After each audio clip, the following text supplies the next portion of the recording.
Hi guys. ಈಗ ಮೇಷರಾಶಿಯವರಿಗೆ 2026 ಯುಗಾದಿ ವರ್ಷ ಭವಿಷ್ಯದ ಬಗ್ಗೆ ತಿಳಿಸ್ಕೊಡ್ತಾ ಇದ್ದೀನಿ. ಮೊದಲಿಗೆ ಗ್ರಹಗಳ ಆಧಾರದ ಮೇಲೆ ಏನು ಫಲ ಅಂತ ಹೇಳ್ತೀನಿ, ಅದಾದಮೇಲೆ ಕನ್ಕ್ಲೂಷನ್ ಕೂಡ ಹೇಳ್ತೀನಿ. ಕೊನೆವರೆಗೂ ವಿಡಿಯೋನ ನೋಡಿ. ಮೊದಲಿಗೆ ಸೂರ್ಯನನ್ನು ನೋಡೋದಾದರೆ, ಸೂರ್ಯ ನಿಮಗೆ 12ನೇ ಮನೆಯಲ್ಲಿ ಕೂತ್ಕೊಂಡಿದ್ದಾನೆ. 12ನೇ ಮನೆ ಒಳ್ಳೆಯ ಸ್ಥಾನ ಅಲ್ಲ. ಸರ್ಕಾರದ ಅಧಿಕಾರಿಗಳಿಗೆ ನಷ್ಟ, ಸರ್ಕಾರದಿಂದ ನಷ್ಟ, ಸರ್ಕಾರ ನಿಮಗೆ ದಂಡ ಹಾಕ್ಬೋದು. ಅಥವಾ ಈಗಿನ ಟ್ರೆಂಡ್ ಅಂತಂದರೆ ಯಾರಾದರೂ ಎಲೆಕ್ಷನ್ ಏನಾದರೂ ಫೇಸ್ ಮಾಡ್ತೀನಿ ಅಥವಾ ಟಿಕೆಟ್ ಎಕ್ಸ್ಪೆಕ್ಟ್ ಮಾಡ್ತಾ ಇದ್ರೆ ಎಲೆಕ್ಷನ್ ನಿಂತ್ಕೊಂಡು ಅದರಲ್ಲಿ ತುಂಬ ದುಡ್ಡು ಖರ್ಚು ಮಾಡುವಂಥ ಯೋಗ ಇದೆ. ಓವರಾಲ್ ಆಗಿ ಹೇಳಬೇಕು ಅಂತಂದರೆ ಸರ್ಕಾರದಿಂದ ಅಥವಾ ಅಧಿಕಾರದಿಂದ ತೊಂದರೆ, ಅಥಾರಿಟೇಟಿವ್ ಪರ್ಸನಾಲಿಟಿಯಿಂದ ನಿಮಗೆ ಸ್ವಲ್ಪ ತೊಂದರೆಗಳಿದೆ. ಏನಾದರೂ ತಪ್ಪುಗಳಿದ್ದರೆ ಅದಕ್ಕೆ ಖಂಡಿತವಾಗ್ಲೂ ಶಿಕ್ಷೆ ಆಗುತ್ತೆ. ಅದಕ್ಕೆ ತಕ್ಕ ಅಥವಾ ಜಾಸ್ತಿನೇ ಶಿಕ್ಷೆ ಆಗತ್ತೆ. ಇವಾಗ ಏನು ತಪ್ಪು ಮಾಡದೇ ಇರೋರಾದ್ರೆ ಯೋಚನೆ ಮಾಡೋ ಅವಶ್ಯಕತೆ ಇಲ್ಲ. ಅದರ ಜೊತೆಗೆ 12ನೇ ಮನೆಯಲ್ಲಿ ಸೂರ್ಯ ಕೂತಿರೋದ್ರಿಂದ ಸ್ವಲ್ಪ ಆರೋಗ್ಯ ಸಮಸ್ಯೆಗಳಾಗುವಂಥ ಚಾನ್ಸಸ್ ಇರುತ್ತೆ. ಅದರಲ್ಲೂ ಕೂಡ ಮೀನರಾಶಿಯಲ್ಲಿ ಸೂರ್ಯ ಕೂತ್ಕೊಂಡಿರೋದ್ರಿಂದ ಎಮೋಷನಲ್ ಪ್ರಾಬ್ಲಮ್ಸ್, ಮನೋವ್ಯತೆಯಿಂದ ಸ್ವಲ್ಪ ಆರೋಗ್ಯ ಸಮಸ್ಯೆಗಳಾಗುವಂಥ ಚಾನ್ಸಸ್ ಇರುತ್ತೆ. ಬೇಡದೇ ಇರೋ ಯೋಚನೆ ಮಾಡುವಂಥದ್ದು, ಓವರ್ ಥಿಂಕಿಂಗ್ ಮಾಡುವಂಥದ್ದು, ಇದರಿಂದ ಸ್ವಲ್ಪ ಆರೋಗ್ಯ ಸಮಸ್ಯೆಗಳಾಗೋ ಚಾನ್ಸಸ್ ಇದೆ. ಸೊ ಸ್ಟ್ರೆಸ್ನ ಕಡಿಮೆ ಮಾಡ್ಕೊಳ್ಳಿ, ತುಂಬ ಒಳ್ಳೆಯದಾಗತ್ತೆ. ಇನ್ನು ನೆಕ್ಸ್ಟು, ಚಂದ್ರ ಕೂಡ ನಿಮ್ಮ 12ನೇ ಮನೆಯಲ್ಲೇ ಕೂತ್ಕೊಂಡಿದ್ದಾನೆ. ಚಂದ್ರ ಮೇಜರ್ಲಿ ತೋರಿಸುವಂಥದ್ದು ತಾಯಿ ಮತ್ತು ಎಮೋಷನಲ್ ವೆಲ್ಬೀಯಿಂಗ್ನ ತೋರಿಸ್ತದೆ. ಸೊ ತಾಯಿಗೆ ಸ್ವಲ್ಪ ಸಮಸ್ಯೆಗಳಾಗುವಂಥ ಚಾನ್ಸಸ್ ಇರುತ್ತೆ. ಅವರ ಆರೋಗ್ಯ ಏನಾದರೂ ಸಮಸ್ಯೆಗಳಿದ್ದರೆ ತುಂಬ ಕೇರ್ಫುಲ್ ಆಗಿ ನೋಡ್ಕೋಬೇಕು. ಎಸ್ಪೆಷಲಿ ವಯಸ್ಸಾಗಿರೋಂಥವ್ರು ಇದ್ದರೆ ಸ್ವಲ್ಪ ಅವ್ರು ನಡೆದಾಡುವಾಗ ಸ್ವಲ್ಪ ಸಹಾಯಗಳು ಮಾಡಿದ್ರೆ ಒಳ್ಳೆಯದು. ಇಲ್ಲ ಅಂತಂದರೆ ಕಾಲು ಕೈಗೆ ಏಟ್ ಮಾಡ್ಕೊಳ್ಳುವಂಥದ್ದು ಆಗೋ ಚಾನ್ಸಸ್ ಇರುತ್ತೆ. ಇನ್ನು ಎಮೋಷನಲ್ ವೆಲ್ಬೀಯಿಂಗು ಸ್ವಲ್ಪ ಸೂರ್ಯನಿಂದಲೂ ಆಗಲೇ ಹೇಳಿದೆ, ಮೆಂಟಲಿ ಸ್ವಲ್ಪ ಇಂಬ್ಯಾಲೆನ್ಸ್ ಆಗುತ್ತೆ, ಸ್ಟ್ರೆಸ್ ಮಾಡ್ಕೋತೀರಾ, ಓವರ್ ಥಿಂಕಿಂಗ್ ಮಾಡ್ಕೊತೀರಾ ಅಂತ. ಚಂದ್ರನಿಂದಲೂ ಇದೇ ಆಗತ್ತೆ. ಸೊ ನಿಮ್ಮ ಮೈಂಡು ನಿಮ್ಮ ಕಂಟ್ರೋಲಲ್ಲಿ ಇರೋದಿಲ್ಲ. ಏನೇನೋ ಯೋಚನೆಗಳನ್ನ ಮಾಡ್ತಾ ಇರ್ತೀರಾ. ಪೆಸಿಮಿಸ್ಟಿಕ್, ನೆಗೆಟಿವ್ ಆಗಿ ಯೋಚನೆ ಮಾಡುವಂಥದ್ದು. ಅದು ನೀವು ಚೆನ್ನಾಗೇ ಕೆಲಸ ಮಾಡಿದ್ರೂ ಕೂಡ ಇದು ಫೇಲ್ ಆಗುತ್ತೆ ಅಂತ ಅಸ್ಯೂಮ್ ಮಾಡ್ಕೊಳ್ಳುವಂಥದ್ದು, ಈ ರೀತಿ ಭಾವನೆಗಳಿರುತ್ತೆ.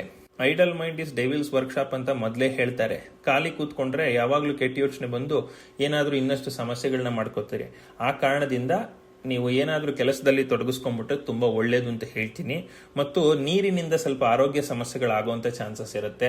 ಸೊ ನೀರು ಕುಡಿಯೋ ವಿಚಾರದಲ್ಲಿ ಎಚ್ಚರಿಕೆ ಇರಬೇಕು.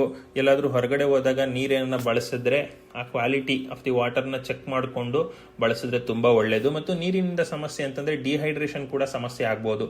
ಇದು ಸಮ್ಮರ್ ಸೀಸನ್ ಬೇರೆ. ಬೇಸಿಗೆ ಕಾಲದಲ್ಲಿ ಸ್ವೆಟ್ಟಲ್ಲೇ ಅರ್ಧಂಬರ್ಧ ನೀರು ಆಚೆ ಹೋಗ್ಬಿಟ್ಟು ಕಿಡ್ನಿಗಳಿಗೆ ಟಾಕ್ಸಿನ್ಸ್ನ ಹೊರಗಡೆ ತೆಗಿಯೋಕ್ಕೆ ನೀರು ಇರೋದಿಲ್ಲ. ಆ ಕಾರಣದಿಂದ ರೀಫಿಲ್ ಮಾಡ್ಕೋತಾ ಇರಬೇಕು. ನೀರಿನ ಕಂಟೆಂಟ್ ಚೆನ್ನಾಗಿ ತಗೊಳ್ಳಿ. ಕರ್ಬೂಜ ಹಣ್ಣು ಇರ್ಬೋದು, ಕಲ್ಲಂಗಡಿ ಹಣ್ಣು ಇರ್ಬೋದು, ಮತ್ತು ನೀರು ಚೆನ್ನಾಗಿ ಕುಡಿಯುವಂಥದ್ದು ಇರ್ಬೋದು, ನಿಂಬೆ ಹಣ್ಣಿನ ಜ್ಯೂಸು, ಇಂಥದ್ದನ್ನು ಚೆನ್ನಾಗಿ ತಗೊಂಡ್ರೆ ತುಂಬ ಒಳ್ಳೆಯದು. ಒಟ್ಟಿನಲ್ಲಿ ಹೈಡ್ರೇಷನ್ ಬಗ್ಗೆ ಗಮನ ಕೊಡಬೇಕು. ಇನ್ನು ನೆಕ್ಸ್ಟು, ನಿಮ್ಮ ಗುರು 3ನೇ ಮನೆಯಲ್ಲಿ ಕೂತ್ಕೊಂಡಿದ್ದಾನೆ. 3ನೇ ಮನೆಯಲ್ಲಿ ಶತ್ರುವಿನ ಮನೆಯಲ್ಲಿ ಕೂತ್ಕೊಂಡಿದ್ದಾನೆ. ಮಾತಿನಿಂದ ಶತ್ರುಗಳನ್ನು ಸಂಪಾದಿಸ್ಕೊಳ್ತೀರಿ. ಶತ್ರುಗಳು ಅಂದರೆ ಅದು ಎಂತೆಂಥ ಶತ್ರುಗಳು ಅಂತಂದರೆ ಅವರು ನಿಮಗಿನ್ನ ತುಂಬ ಪವರ್ಫುಲ್ ಇರೋಂಥ ಶತ್ರುಗಳನ್ನೇ ಎದುರಾಕೊಂತೀರಿ, ಅಂಥವ್ರನ್ನೇ ಎದುರಾಕೊಂತೀರಿ ಮಾತಿನಿಂದ. ಅದು ನಿಮಗೆ ಗೊತ್ತಿಲ್ಲದಿರೋ ವಿಚಾರದಲ್ಲಿ ಅಥವಾ ನಿಮಗೆ ಅದರ ಅವಶ್ಯಕತೆ ಇಲ್ಲದ ವಿಚಾರದಲ್ಲಿ ಮಾತಾಡಿ ಶತ್ರುಗಳನ್ನ ಕ್ರಿಯೇಟ್ ಮಾಡ್ಕೊಳ್ಳುವಂಥ ಚಾನ್ಸಸ್ ಇರುತ್ತೆ. ಆ ಕಾರಣದಿಂದ ನಿಮಗೆ ಸಂಬಂಧವಿಲ್ಲದ ವಿಚಾರಗಳಲ್ಲಿ ತಲೆ ಹಾಕಬೇಡಿ. ನಿಮಗೆ ಆ ವಿಚಾರದ ಬಗ್ಗೆ ಗೊತ್ತಿಲ್ಲ ಅಂತಂದರೆ ನೀವು ಮಾತಾಡಕ್ಕೆ ಹೋಗಬೇಡಿ. ಮಾತಾಡಿದ್ರೆ ನಿಮಗೆ ನೆಗೆಟಿವ್ ಆಗುತ್ತೆ. ಮತ್ತು ಸ್ವಲ್ಪ ಗ್ಯಾಸ್ಟ್ರಿಕ್ ಸಮಸ್ಯೆಗಳು ಕಾಡುತ್ತೆ, ಮೈಕೈ ನೋವು ಬರುತ್ತೆ. ಮತ್ತು ನೀವು ಮಾತಾಡಿದಾಗ ಜನ ಫಸ್ಟ್ ನಿಮ್ಮ ಬಗ್ಗೆ ಏನು ಮಾತಾಡೋದಿಲ್ಲ. ಹಿಂದೆ ಏನು ಇವನೊಬ್ಬನಿಗೆ ಗೊತ್ತಿರೋದು, ಇವನೇ ಎಲ್ಲ ಮೇಧಾವಿ ಅನ್ನೋ ಥರ ಒಂದು ಕಮೆಂಟ್ಸ್ ಬರ್ತದೆ. ಸೊ ಆ ಕಾರಣದಿಂದ ಅನವಶ್ಯಕವಾದ ಅಡ್ವೈಸ್ ಕೊಡುವಂಥದ್ದಾಗಿರ್ಬೋದು, ಅನವಶ್ಯಕವಾದ ವಿಚಾರಗಳಲ್ಲಿ ಇನ್ವಾಲ್ವ್ ಆಗೋದೇ ಇರೋದು ತುಂಬ ಒಳ್ಳೆಯದಾಗತ್ತೆ. ಇನ್ನು ನೆಕ್ಸ್ಟು, ಶುಕ್ರ ನಿಮ್ಮ 12ನೇ ಮನೆಯಲ್ಲಿ ಕೂತ್ಕೊಂಡಿದ್ದಾನೆ. ಸೂರ್ಯ, ಚಂದ್ರ ಮತ್ತು ಶನಿಯ ಜೊತೆ ಅದು ಹುಚ್ಚನಾಗಿ ಕೂತ್ಕೊಂಡಿದ್ದಾನೆ. 12ನೇ ಮನೆ ಒಳ್ಳೆಯ ಸ್ಥಾನ ಅಲ್ಲ ಶುಕ್ರನಿಗೆ. ಸ್ವಲ್ಪ ದುರಭ್ಯಾಸಗಳಿಂದ ಖರ್ಚು ಅಥವಾ ದುರಭ್ಯಾಸಗಳಿಂದ ಸಮಸ್ಯೆಗೀಡಾಗುವಂಥದ್ದು. ಸೂರ್ಯ ಕೂಡ ಅಲ್ಲೇ ಇರೋದ್ರಿಂದ ಎಸ್ಪೆಷಲಿ ಹೆಲ್ತ್ ಇಶ್ಯೂಸ್ ಆಗತ್ತೆ. ಅದು ದುರಭ್ಯಾಸಗಳಿಂದ. ಫಾರ್ ಎಕ್ಸಾಂಪಲ್ ಸ್ಮೋಕಿಂಗ್ ಇರ್ಬೋದು, ಡ್ರಿಂಕಿಂಗ್ ಇರ್ಬೋದು, ಬೇರೆ ಏನೇನು ದುರಭ್ಯಾಸ ಇದೆ ಆ ದುರಭ್ಯಾಸಗಳು, ಚಟಗಳಿಂದ ಆರೋಗ್ಯ ಸಮಸ್ಯೆಗಳಾಗುವಂಥ ಚಾನ್ಸಸ್ ಇರುತ್ತೆ. ಮತ್ತು ಈ ಚಟಗಳು ಜಾಸ್ತಿಯಾಗಿ ಮಾನಸಿಕ ಖಿನ್ನತೆ, ಯಾಕೆಂದರೆ ಚಂದ್ರ ಕೂಡ 12ನೇ ಮನೆಯಲ್ಲಿರೋದ್ರಿಂದ ಮಾನಸಿಕ ಖಿನ್ನತೆ ಆಗುವಂಥ ಸಾಧ್ಯತೆ ಇರುತ್ತೆ. ಆ ವಿಚಾರದಲ್ಲಿ ಕೇರ್ಫುಲ್ ಆಗಿರಬೇಕು.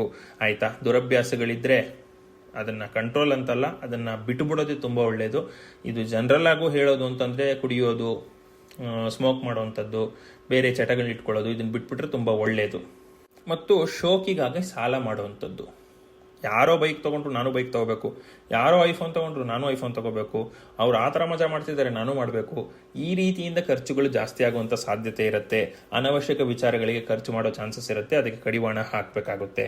ಇನ್ನು ನೆಕ್ಸ್ಟು ಕುಜ ನಿಮ್ಮ 11ನೇ ಮನೆಯಲ್ಲಿ ಕೂತ್ಕೊಂಡಿದ್ದಾನೆ. ಇದು ತುಂಬ ಒಳ್ಳೆಯ ಸ್ಥಾನ. ಯಾರ್ಯಾರು ರಿಯಲ್ ಎಸ್ಟೇಟ್ ಏಜೆನ್ಸಿಯಲ್ಲಿ ಇರ್ತೀರಿ ಅಥವಾ ರಿಯಲ್ ಎಸ್ಟೇಟ್ ಏಜೆಂಟ್ ಆಗಿ ಕೆಲಸ ಮಾಡ್ತೀರಿ, ರಿಯಲ್ ಎಸ್ಟೇಟ್ಗೆ ಸಂಬಂಧಪಟ್ಟ ಭೂಮಿಯ ವಿಚಾರಕ್ಕೆ ಸಂಬಂಧಪಟ್ಟ ಕೆಲಸದಲ್ಲಿ ತೊಡಗಿಸ್ಕೊಂಡಿರ್ತೀರಿ, ಅವರಿಗೆ ಅದೃಷ್ಟ ಇದೆ, ಅದರಿಂದ ಲಾಭ ಇದೆ. ಪೊಲೀಸ್ ಅಧಿಕಾರಿಗಳಿಗೆ ಲಾಭ ಇದೆ, ಆದರೆ ದಕ್ಷ ಪೊಲೀಸ್ ಅಧಿಕಾರಿಗಳಿಗೆ ಮಾತ್ರ, ಭ್ರಷ್ಟ ಪೊಲೀಸ್ ಅಧಿಕಾರಿಗಳಿಗಲ್ಲ. ಭ್ರಷ್ಟ ಪೊಲೀಸರು ಅಥವಾ ಭ್ರಷ್ಟರು ಯಾರಿದ್ದೀರಿ ಅಥವಾ ಬೇರೆಯವ್ರಿಗೆ ತೊಂದರೆ ಯಾರ್ಯಾರು ಕೊಟ್ಟಿದ್ದೀರಿ ಅನುಭವಿಸೋದಂತೂ ಖಂಡಿತವಾಗ್ಲು. ಇನ್ನು 7 ವರ್ಷ ನಿಮಗೆ ಸಮಸ್ಯೆ ಕಟ್ಟಿಟ್ಟ ಬುತ್ತಿ. ಕೆಟ್ಟವರಾಗಿದ್ದರೆ ಮಾಡಬಾರ್ದು, ಮಾಡಿದರೆ ಒಳ್ಳೆಯವರಿದ್ದರೆ ಪರೀಕ್ಷೆಗಳಿರುತ್ತೆ, ಅದನ್ನ ಎದುರಿಸೋ ಸ್ಟ್ರೆಂತ್ ದೇವ್ರು ಕೊಡ್ತಾನೆ, ಆಯ್ತಾ? ಅದರಿಂದ ಹೊರಗಡೆ ಬರ್ತೀರಿ, ಒಳ್ಳೆ ಸ್ಥಾನಮಾನ ತಲುಪ್ತೀರಿ. ಆದರೆ ಕೆಟ್ಟ ಕೆಲಸ ಮಾಡಿದರೆ ಖಂಡಿತವಾಗ್ಲೂ ದೊಡ್ಡ ಸಮಸ್ಯೆಗಳು ಆಗೇ ಆಗುತ್ತೆ ಮೇಷರಾಶಿಯವರಿಗೆ, ಆಯ್ತಾ? ಸೊ ಕುಜ ಚೆನ್ನಾಗಿದ್ದಾನೆ. ಆ ಕಾರಣದಿಂದ ಪೊಲೀಸ್ ಅಧಿಕಾರಿಗಳಿಗೆ, ದಕ್ಷ ಪೊಲೀಸ್ ಅಧಿಕಾರಿಗಳಿಗೆ, ದಕ್ಷ ಮಿಲಿಟರಿ ಅಧಿಕಾರಿಗಳಿಗೆ ಒಳ್ಳೆ ಯೋಗ ಇದೆ.